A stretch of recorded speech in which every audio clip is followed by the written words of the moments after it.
कल हमने number system के बारे में पढ़ा था, उसमें किसी को कोई डाउट है?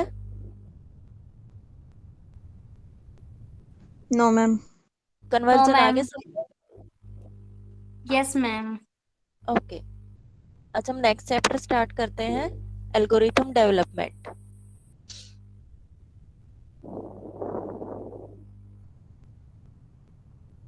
एक सेकंड बेटा, दूसरी पीडीएफ हो।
हेलो हेलो, यस मैम, अभी आ रही है। यस मैम, आ रही है। आ रही है?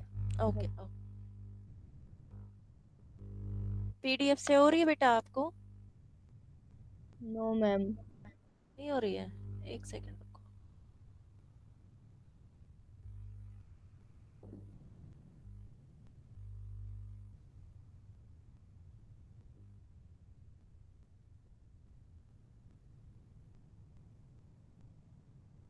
अब हो रही है? Yes ma'am. Yes ma'am. Okay okay.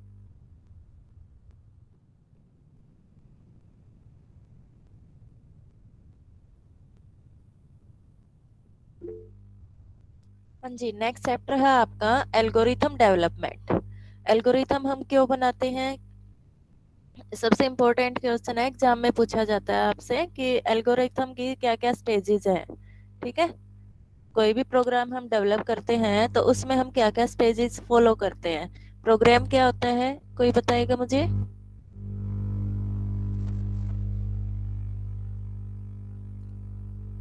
Programme क्या होता है? Set of instruction.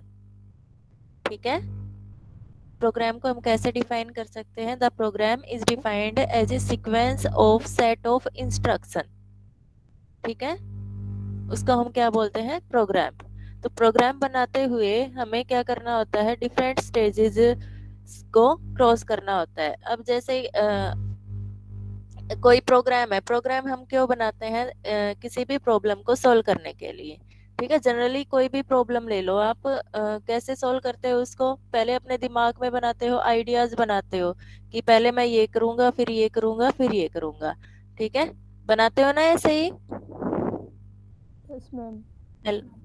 तो ऐसे ही प्रोग्राम क्यों लिखा जाता है? ताकि हम क्या कर सके? एक प्रॉब्लम को सॉल्व कर सके। अब प्रॉब्लम ये जो हमारी जनरल प्रॉब्लम होती है इस टाइप की नहीं, जैसे मैथमेटिकल कोई प्रॉब्लम होगी, कोई सम 3 नंबर का सम है, 3 नंबर्स का सम है, वो सोल्व नहीं हो रहा, तो हम क्या करते हैं? उसके लिए प्रोग्राम लिखते हैं कि कैसे कैसे हम उसको सोल्व करेंगे। ठीक है, जैसे एक प्रॉब्लम दूं मैं आपको, A² plus AB plus B², तो ये एक मैथमेटिकल प्रॉब्लम होगी आपके लिए। तो मैं इसको प्रोग्राम की टर्म में कैसे सॉल्व करूंगी? जब तक मुझे फर्स्ट स्टेज क्या है प्रोग्राम डेवलपमेंट की, कि जब तक आप उस प्रॉब्लम को क्लियरली डिफाइन नहीं करोगे तब तक आप आगे प्रोसीड नहीं करोगे, कर सकते। ठीक है, तो मुझे अपनी प्रॉब्लम क्लियरली डिफाइन है, क्या करना है मुझे? A² plus AB plus B² करना है। ठीक है, तो प्रोग्राम डेवलपमेंट की फर्स्ट स्टेज क्या है? Define the problem. जब तक यूजर को प्रॉब्लम का पता नहीं होगा तब तक वो आगे नहीं बढ़ सकता। तो ये सबसे इम्पोर्टेंट स्टेज है, और इसीलिए इसको बोलते हैं this is the basic foundation of the building block of a program. Clear है? Yes ma'am. At the end of the program हमें क्या मिल जाता है? प्रॉब्लम का सॉल्यूशन मिल जाता है। ठीक है, अब सेकंड स्टेज क्या है? प्रॉब्लम तो हमने डिफाइन कर दी, अब सेकंड स्टेज क्या है कि मैं उस प्रॉब्लम को कैसे सॉल्व करूंगा। यही आता है दिमाग में, प्रॉब्लम तो पता चल गया आपको, अब आप उसको कैसे सॉल्व करोगे उसकी तरफ प्रोसीड करते हो। तो नेक्स्ट स्टेप क्या है प्रोग्राम डेवलपमेंट का? That is algorithm development. ठीक है, एल्गोरिथम क्या होता है? एक रोड मैप होता है, या मैं बोल दूं एक आउटलाइन होती है टू द प्रॉब्लम सॉल्यूशन। ठीक है, कि प्रॉब्लम को किस तरीके से मुझे सॉल्व करना है। तो मैं क्या करती हूँ? मोटा मोटा रफली आइडिया ले लेती हूँ। ठीक है, कि मुझे ये चाहिए, ये चाहिए, एट लास्ट मेरी जो प्रॉब्लम है वो इस तरीके से सॉल्व हो जाएगी। यही करते हैं हम। Yes ma'am. ठीक है, तो नेक्स्ट स्टेज है, सेकंड स्टेज है आपकी एल्गोरिथम डेवलपमेंट। तो एल्गोरिथम को मैं कैसे डिफाइन करती हूँ? The algorithm may be defined it as a road map और an outline to a problem solution. ठीक है, ये लैंग्वेज के इंडिपेंडेंट होता है। इसको आप अपनी जो भी लैंग्वेज आप यूज करते हो उस लैंग्वेज में आप क्या कर सकते हो? एल्गोरिथम को डेवलप कर सकते हो। ठीक है, तो एल्गोरिथम में हम क्या करते हैं? ऐसे एक आउटलाइन ले लेते हैं, जिसमें हम क्या करते हैं? ऐसे स्टेप्स लिखते हैं, और उन स्टेप्स को वन बाय वन क्या करते हैं? एग्जीक्यूट करते हैं, और फिर प्रॉब्लम के सॉल्यूशन की तरफ प्रोसीड करते हैं। क्लियर है? Yes ma'am. उसके बाद आता है प्रोग्राम कोडिंग।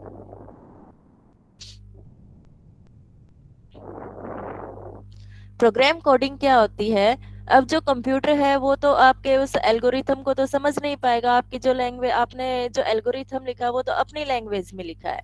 ठीक है, लेकिन कंप्यूटर को हमें समझाने के लिए उसकी कोडिंग करनी पड़ती है। ठीक है, हर एक लैंग्वेज की अपनी एक सिंटैक्स होता है। जैसे आपने पढ़ा होगा, C++ पढ़ी होगी, सी लैंग्वेज पढ़ी होगी, SQL पढ़ी होगी।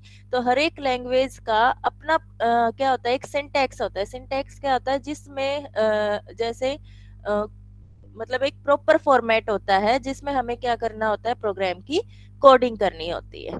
ठीक है, क्योंकि जो कंप्यूटर है वो हमारी लैंग्वेज तो समझ नहीं पाता, उसको क्या करना पड़ता है, हमें बाइनरी कोड में रिप्रेजेंट करना पड़ता है, और वो जैसे हमारी प्रॉब्लम है उसको एक प्रॉपर सिंटैक्स में लिखना पड़ेगा। ठीक है,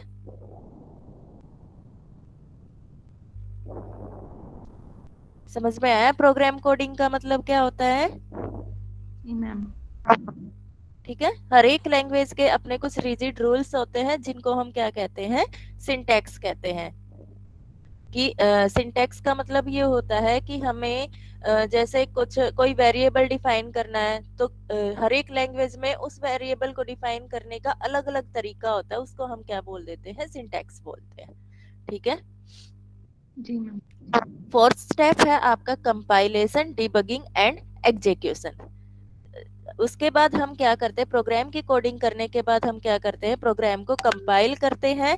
ठीक है, उसके बाद उसकी डिबगिंग करते हैं। डिबगिंग का मतलब उसमें कोई एरर है या नहीं ये फाइंड करते हैं।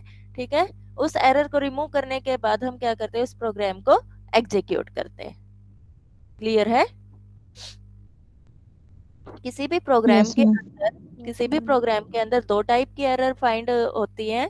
एक होती है सिंटैक्स एरर और एक होती है लॉजिकल एरर।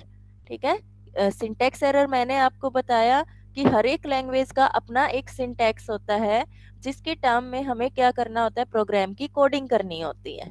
ठीक है, जैसे सी प्लस प्लस में जैसे मुझे एक वेरिएबल डिफाइन करना है जो मेरा इंटीजर टाइप का है। ठीक है, एक वेरिएबल है मेरे पास और वो मैंने मान लिया इंटीजर टाइप का है, तो मैं उसको कैसे डिफाइन करूंगी, सी प्लस प्लस की टर्म में मैं उसको अलग डिफाइन करूंगी। ठीक है, सी की टर्म में मैं उसको अलग डिफाइन करूंगी, एसक्यूएल की टर्म में मैं उसको अलग डिफाइन करूंगी।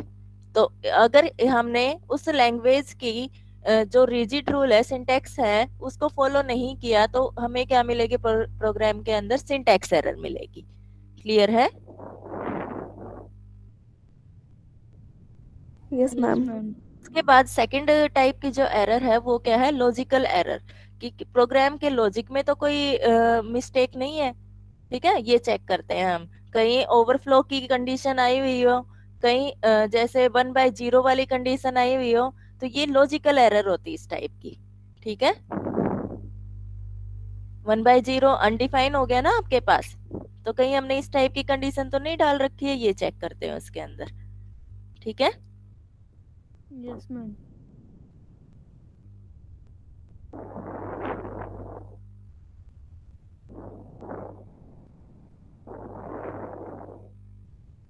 तो ये यहाँ पर stages of program development show कर रखा है।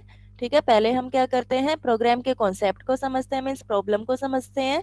ठीक है, उसके बाद हम उसका एल्गोरिथम डेवलप करते हैं, फिर उस प्रोग्राम की कोडिंग करते हैं। ठीक है, और उसके बाद क्या करते हैं, उसको डिबगिंग और एग्जीक्यूट करते हैं। ठीक है, क्लियर है? Yes, ma'am. Yes ma'am.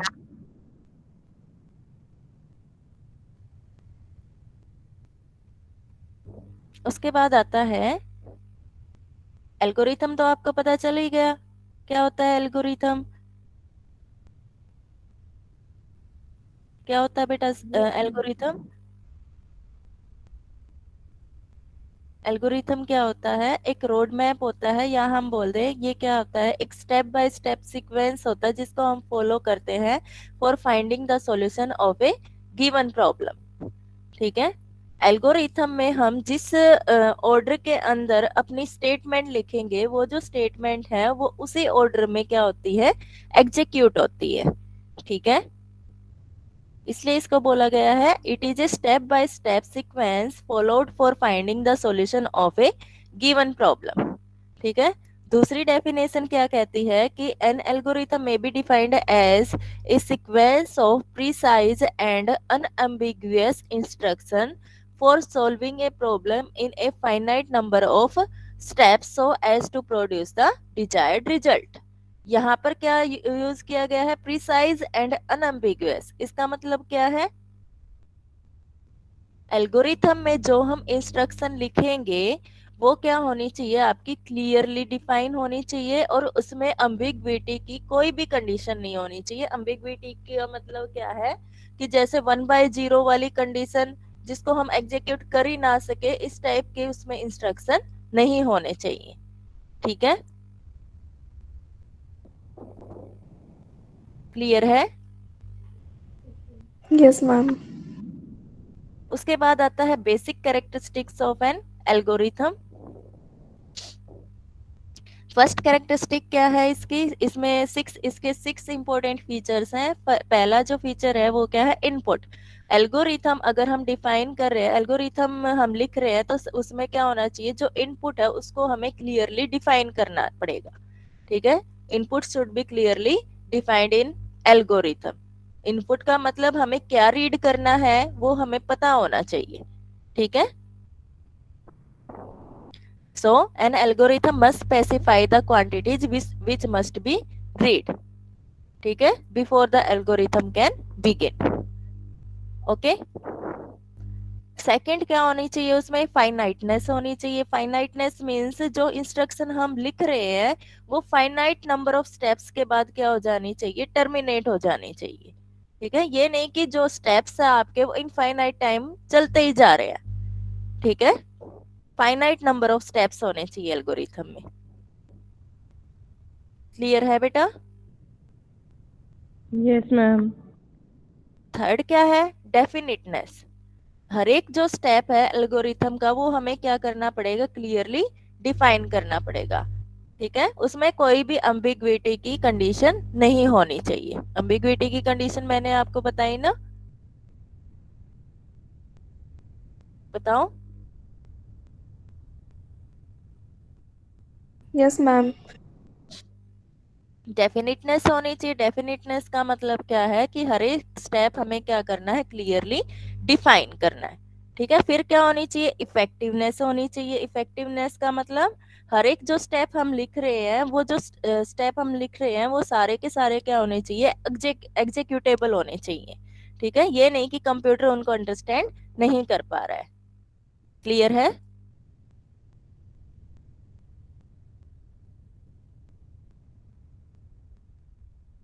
Clear है बेटा? मीन्स जो स्टेप है Yes, ma'am. रहे हैं वो सारे के सारे क्या होने चाहिए, एग्जीक्यूटेबल होने चाहिए। और वो इतने सिंपल होने चाहिए ताकि हम उनको पेन या पेंसिल की हेल्प से भी क्या कर सके, सॉल्व कर सके।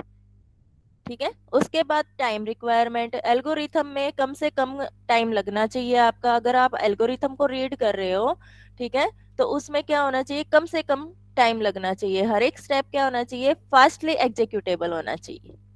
ठीक है, उसके बाद है आउटपुट। जैसे मैंने आपको बताया एल्गोरिथम में हमें क्या स्पेसिफाई करना पड़ेगा, इनपुट स्पेसिफाई करना पड़ेगा। मींस हमें क्या रीड करना है वो स्पेसिफाई करना पड़ेगा। ठीक है, तो ऐसे ही हमें क्या आउटपुट मिलना चाहिए जब ये सारे स्टेप हम सोल्व करते हैं। ठीक है, तो आउटपुट भी हमें क्या करना पड़ेगा, उसमें क्लियरली डिफाइन करना पड़ेगा। क्लियर है बेटा? Yes, ma'am. Yes, ma'am. उसके बाद आता है एक्सप्रेसिंग एल्गोरिथम। एल्गोरिथम को हम एक्सप्रेस करने के लिए कुछ सिंबल्स का यूज करते हैं। जैसे असाइनमेंट सिंबल है, जैसे यहाँ पर ए, यहाँ पर देखो एक एग्जाम्पल के थ्रू दे रखा है, बी असाइन टू ए। जिसकी तरफ एरो हेड होता है उसको वो जो वैल्यू है टेल की तरफ जो वेरिएबल होता है उसकी वैल्यू क्या हो जाती है, असाइन हो जाती है। पता होगा ना आपको। यहाँ पर देखो ए, यहाँ पर क्या है, बी एरो ए, या बी असाइनमेंट सिंबल है, उसके बाद क्या है, ए। जिसकी तरफ एरो होता है उसमें क्या होता है, जो जिसकी तरफ टेल होता है उस वेरिएबल की वैल्यू क्या हो जाती है, जिसकी तरफ एरो होता है उस वेरिएबल में असाइन हो जाती है। तो यहाँ पर इस स्टेटमेंट का क्या मतलब है कि जो वैल्यू है बी की वो किसको असाइन हो गई, ए को। बी जो है यहाँ पर वेरिएबल भी हो सकता है, ठीक है, एक्सप्रेशन भी हो सकता है, और एक कांस्टेंट भी हो सकता है। वेरिएबल का मतलब जैसे बी की वैल्यू ए बी सी कुछ भी हो सकती है। एक्सप्रेशन का मतलब ए प्लस बी हो गया, ठीक है, और कांस्टेंट का मतलब बी इज इक्वल्स टू 5 6 ऐसे टर्म भी हो सकती है। क्लियर है बेटा? Yes, ma'am. ठीक है, तो इसका मतलब ये है कि जैसे बी की जो वैल्यू है वो असाइन हो जाती है किसको, ए को। तो ए की अगर कोई ओल्ड वैल्यू है तो वो क्या हो जाती है, ऑटोमेटिक डिस्ट्रॉय हो जाती है और उसको नई वैल्यू मिल जाती है अगर हम अपने एक्सप्रेशन में ये सिंबल यूज करते हैं। क्लियर है? उसके बाद एल्गोरिथम में हम क्या करते हैं, रिलेशनल सिंबल भी यूज कर सकते हैं, जैसे लेस देन और equal to, greater than, equals to, ये कुछ सिंबल यहाँ पर डिफाइन किए गए हैं टेबल्स के अंदर। ठीक है। उसके बाद अगर हमें कमेंट देना है एल्गोरिथम में तो कमेंट के लिए हम ये दो ब्रेसेस यूज करते हैं। ठीक है।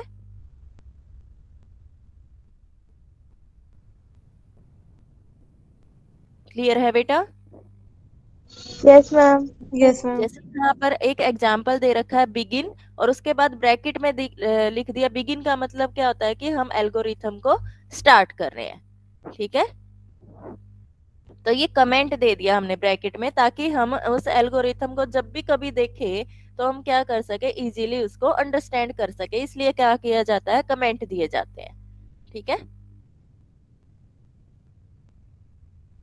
उसके बाद आता है बेसिक कंट्रोल स्ट्रक्चर।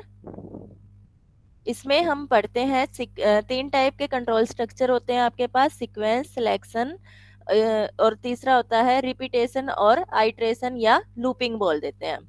ठीक है। सीक्वेंस में हम क्या करते हैं, जो स्टेटमेंट हमें एग्जीक्यूट करनी है उसको वन आफ्टर द अदर कैसे क्या करते हैं, ऐसे रिप्रेजेंट करते हैं। जैसे यहाँ पर देखो, सबसे पहले I1 वाली स्टेटमेंट एग्जीक्यूट होगी, फिर I2 वाली स्टेटमेंट एग्जीक्यूट होगी और फिर I3 वाली स्टेटमेंट एग्जीक्यूट होगी। ठीक है। तो जो आपकी स्टेटमेंट है वो क्या होती है, एक ऑर्डर में क्या होती है, एग्जीक्यूट होती है। जिस ऑर्डर में हम उनको डिफाइन करेंगे वो उसी ऑर्डर में क्या होंगी, एग्जीक्यूट होंगी। क्लियर है बेटा?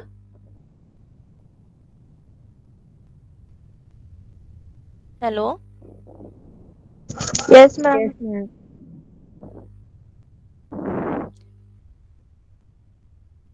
जैसे यहाँ पर एक एग्जाम्पल दे रखा है सिक्वेंशियल स्टेटमेंट का, a square plus 2ab plus b square. तो मैं क्या करूंगी एल्गोरिथम में, सबसे पहले मैं ए की वैल्यू को रीड करूंगी। ठीक है। तो रीड वैल्यू ए। ठीक है। उसके बाद मुझे क्या चाहिए, बी चाहिए, तो रीड वैल्यू बी। फिर मैं क्या करूंगी, ए स्क्वायर करूंगी। ठीक है। तो ए स्क्वायर की वैल्यू को मैंने किसको असाइन कर दिया, आर को। ठीक है। तो ए स्क्वायर जो हमारा कैलकुलेट होगा उसकी वैल्यू कहाँ चली जाएगी, आपकी आर में चली जाएगी। ठीक है। फिर मैं क्या करूंगी, यहाँ पर क्या करूंगी, 2ab की वैल्यू फाइंड करूंगी, जिसको मैं क्या बोल रही हूँ, एस बोल रही हूँ। ठीक है। तो यहाँ पर क्या किया मैंने, 2a मल्टीप्लाई बाय b और उसकी वैल्यू को मैंने s में असाइन कर दिया। ठीक है। फिर मुझे क्या चाहिए, बी स्क्वायर चाहिए। बी स्क्वायर की वैल्यू को मैंने क्या बोल दिया, t। बी स्क्वायर की वैल्यू को किसको असाइन कर दिया, t को। तो अब मुझे क्या चाहिए, इन तीनों का क्या चाहिए, प्रॉब्लम के अंदर देखो इन तीनों का सम चाहिए। तो इन तीनों का सम मैं क्या करूंगी, किसको असाइन कर दूंगी, m को असाइन कर दूंगी और लास्ट में क्या करवा दूंगी, रिजल्ट को डिस्प्ले करवा दूंगी। तो उसके लिए मैंने प्रिंट कमांड यूज की, तो प्रिंट m बोल दिया उसको। क्लियर है? Yes, ma'am. केमिस्ट्री की क्लास का तो टाइम नहीं हो गया बेटा आपका?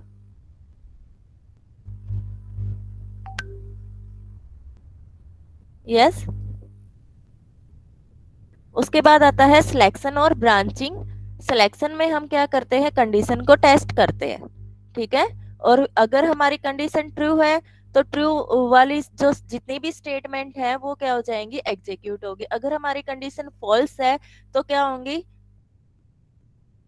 फॉल्स वाली जितनी भी स्टेटमेंट है वो क्या हो जाएंगी, आपकी एग्जीक्यूट हो जाएंगी।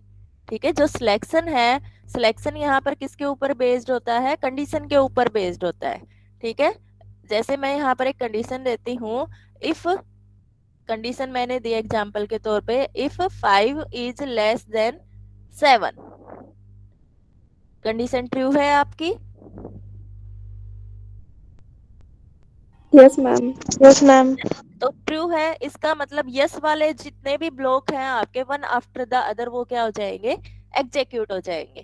ठीक है। If 5 is greater than 7, condition false है, तो उस केस में क्या हो जाएंगे, नो वाले ब्लॉक क्या हो जाएंगे, एग्जीक्यूट होंगे। क्लियर है बेटा? तो यहाँ पर Yes, हम क्या ma'am. करते हैं, सिलेक्शन करते हैं depending on the condition, testing of condition. तो इस टाइप का उसका फ्लो चार्ट बनता है आपके पास।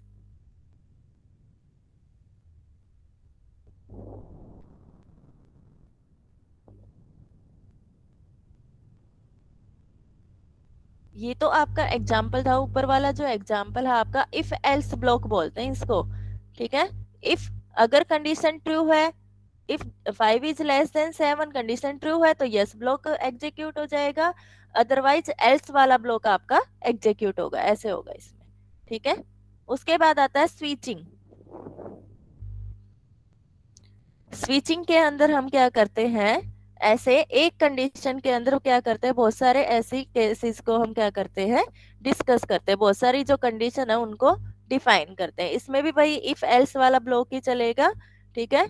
अगर इफ कंडीशन आपकी ट्रू है तो ये वाली स्टेटमेंट जितनी होंगी ये सारी क्या हो जाएंगे, एग्जीक्यूट हो जाएंगे। अदरवाइज ये जो डॉटेड वाला पोर्शन है इसमें हम क्या करते हैं, एक कंडीशन ना डिफाइन करने की बजाय क्या करते हैं, बहुत सारी कंडीशन को डिफाइन करते हैं, ठीक है।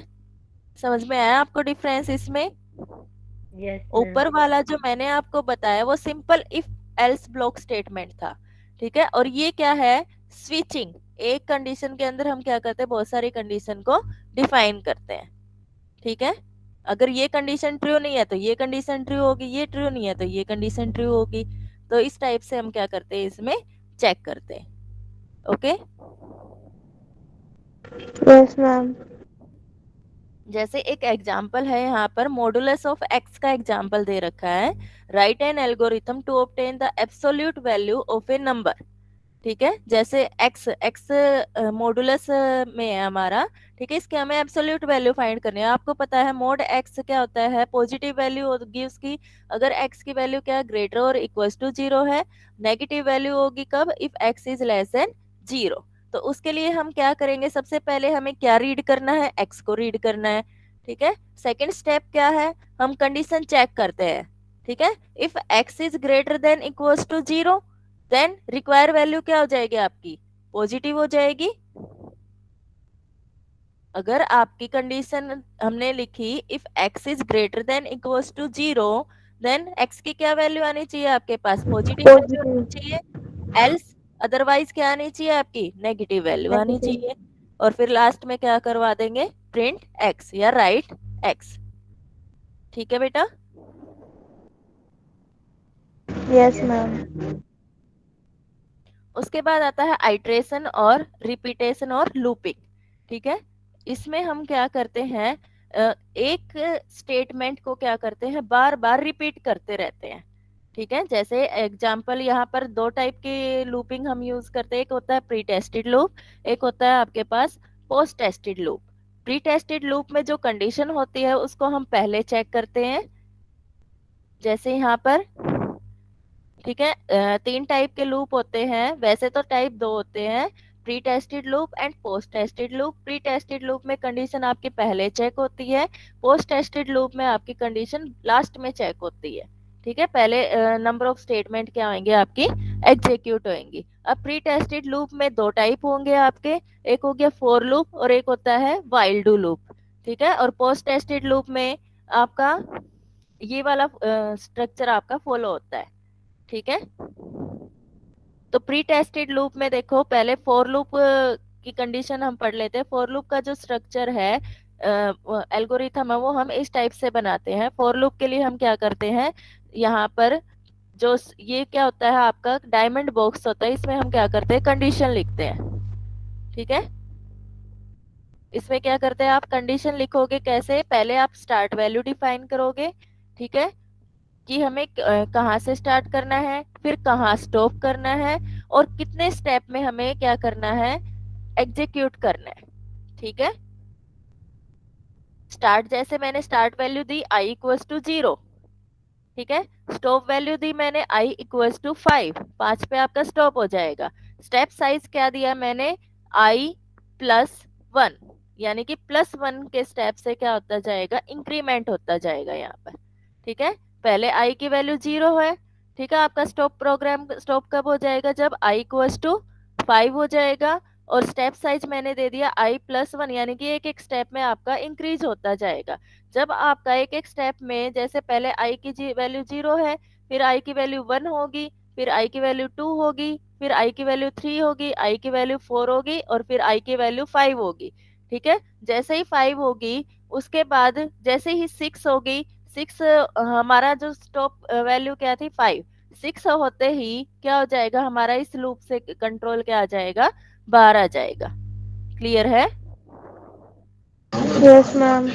ठीक है, तो हमारा अगर हमारी कंडीशन पहले चेक और प्री टेस्टेड लूप में क्या होता है, पहले कंडीशन चेक होती है और फिर नंबर ऑफ स्टेटमेंट, जिनको हम बोल देते हैं बॉडी ऑफ द लूप, क्या होती है, एग्जीक्यूट होती है। ठीक है, और दूसरे तरीके से व्हाइल डू लूप का जो स्ट्रक्चर होता है, किस तरीके से डिफाइन करते हैं, पहले कंडीशन होगी, यहाँ पर देखो हमने 3 वैल्यू डिफाइन की है। व्हाइल डू लूप में सिर्फ हम कंडीशन चेक करते हैं, कंडीशन ट्रू है तो body of the loop execute हो जाएगी, अगर फॉल्स है तो कंट्रोल आपका पहले ही बाहर आ जाएगा। ये कंडीशन जब तक आपकी ट्रू होती जाएगी तब तक आपका ये जो बॉडी ऑफ द लूप है ये क्या होती जाएगी, एग्जीक्यूट होती जाएगी। क्लियर है बेटा? Yes, ma'am. उसके बाद आता है रिपीट अंटिल लूप। इसमें क्या होता है, जो बॉडी ऑफ द लूप है वो पहले एग्जीक्यूट होता है, उसके बाद क्या होती है, कंडीशन चेक होती है। ठीक है, that means post tested loop में क्या होता है, बॉडी ऑफ द लूप क्या हो जाएगी आपकी, एक कम से कम एक बार तो क्या होगी, एग्जीक्यूट होगी। ठीक है, और इनमें प्री टेस्टेड लूप में अगर कंडीशन स्टार्टिंग में ही पहले ही फॉल्स आ गई तो बॉडी ऑफ द लूप आपकी एग्जीक्यूट नहीं होगी। तो उसमें at least once, post tested loop में at least once body of the loop क्या होगी आपकी, एग्जीक्यूट होगी। क्लियर है बेटा? Yes, ma'am. समझ में आ गया? तो ये 3 टाइप के स्ट्रक्चर पूछे जाते हैं, कि एक तो पूछा जाता है एल्गोरिथम की डेवलपमेंट की स्टेजेस, उसकी कैरेक्टरिस्टिक्स। ठीक है, और 3 टाइप के स्ट्रक्चर पूछ सकते हैं एग्जाम के अंदर। ठीक है, तो ये आप अच्छे से प्रिपेयर कर लेना बेटा। ओके, अटेंडेंस का स्क्रीनशॉट ले लो बेटा।